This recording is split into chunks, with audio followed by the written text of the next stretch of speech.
The laughter started before she even touched the weapon. 7 young Marines stood under the tin roof of the firing range, arms crossed, grinning at the woman who had just stepped up to the table. She said nothing. She simply reached down and lifted the rifle into her hands, her fingers finding the grip the way old friends find each other in a crowded room. Nobody in that yard knew yet that the scars running down her arm were about to silence every single one of them. Before I tell you what happened next, tell me in the comments where you're watching from. I love knowing who's listening. Her name was Sergeant Mara Voss, and she had walked onto that range knowing exactly what she would find.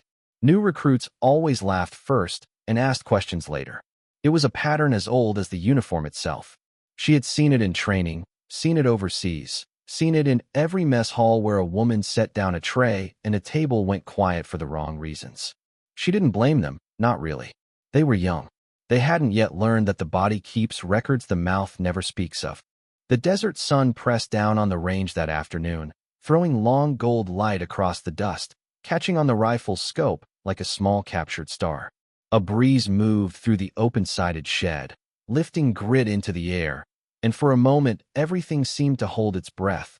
The mountains in the distance, the canvas overhead snapping once against its ropes, the quiet murmur of boots shifting in the sand. Mara settled behind the weapon. Her hands, steady as stone, betrayed nothing of what it had cost her to get here.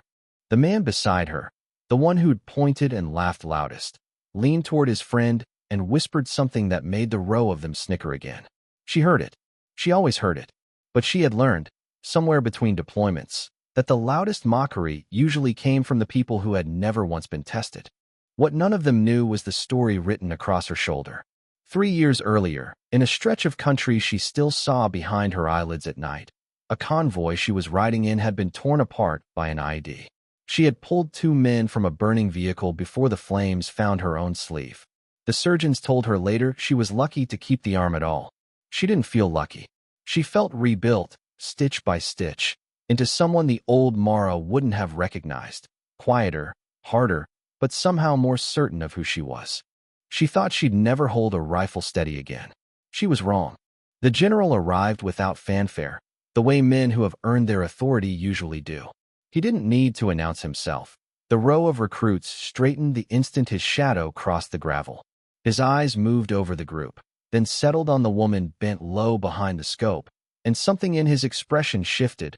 Not surprise exactly, but recognition, the way a man recognizes a sound he heard once in the dark and never forgot. He stepped closer. The laughter behind him died into an uncertain hush, the kind of silence that spreads through a crowd like cold water before anyone understands why.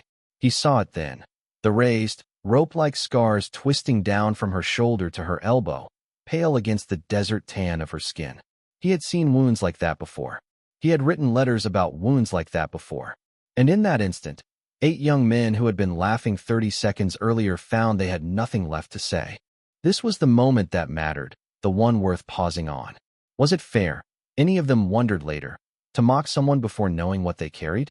Strength rarely announces itself with confidence and a smile. More often it arrives quiet, scarred, and underestimated. And the cruelty of laughter is that it never asks first what a person has survived. Mara fired. The shot cracked across the range, and the steel target 200 meters out rang like a struck bell, dead center. She worked the bolt, breathed, fired again. And again.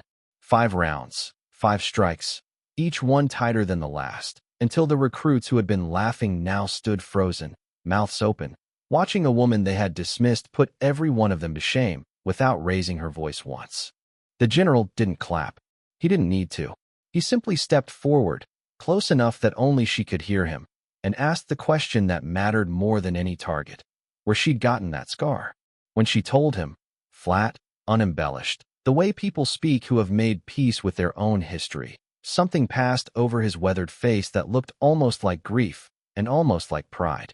He turned to the recruits, and in a voice that needed no volume to carry, told them that the woman standing before them had pulled 2 of their brothers from fire while they were still in high school. Nobody laughed after that. One by one, hands that had been crossed in mockery uncurled into something closer to respect, and a young Marine who'd pointed loudest found himself stepping forward instead, offering his hand, his voice suddenly small. Because kindness doesn't vanish. It waits, and it finds its way back. And sometimes the quietest person in the room is the one who already won every battle that mattered, long before anyone thought to ask. If this story moved you, tell us in the comments what you took from it, and consider subscribing, because every person carries a scar nobody's laughed at yet, and every one of those stories deserves to be heard.